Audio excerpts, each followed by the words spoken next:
கோலி talk Kollywood news. Kamal படத்துல ரஜினி நடிக்கிறாராமே. ஆரம்ப காலங்கள்ல கமல் நாயகனா நடிச்ச படங்கள்ல தான் ரஜினி நடிச்சிட்டு வந்தாரு. அதுக்கப்புறம் அவருக்குன்னு ஒரு ரசிகர் வட்டம் உருவான பிறகுதான் தனித்துவமா நடிக்க தொடங்கினாரு. இதுக்கு கமலும் ஒரு முக்கிய காரணமா.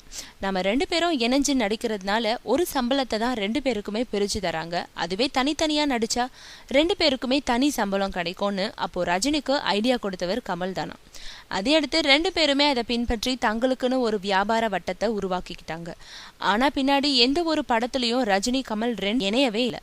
அப்படி இணைஞ்சா அந்த படங்களோட பட்ஜெட் 100 முதல் 150 கோடி ஆகுன்றதுனால எந்த படாதிபதியும் ரிஸ்க் எடுக்க துணியல. இந்த நிலையில இப்போ கமல் நடிச்சிட்டு வரும் உத்தம வில்லன் படத்துல ஒரு காட்சியில ரஜினி தோன்றுவதா சொல்லப்படுது. அதாவது 21ஆம் நூற்றாண்டை சேர்ந்தவரா கமல் நடிக்கும் காட்சிகள்ல அவரை நடிகனா உருவாக்கும் வேடத்துல அவரோட குருநாதரா கே பாலச்சந்திரே நடிக்கிறாரு. கமலை அவர் உருவாக்கிய காலத்துல ரஜினியும் நடிச்சவருன்றதுனால ஒரு வீடியோ கான்பரன்சிங் காட்சியில ரஜினியும் தோன்றாராம். இது பத்தி பேச்சுவார்த்தையில ரஜினி ஓகே சொல்லிவிட்டதாகவும் சொல்லப்படுது.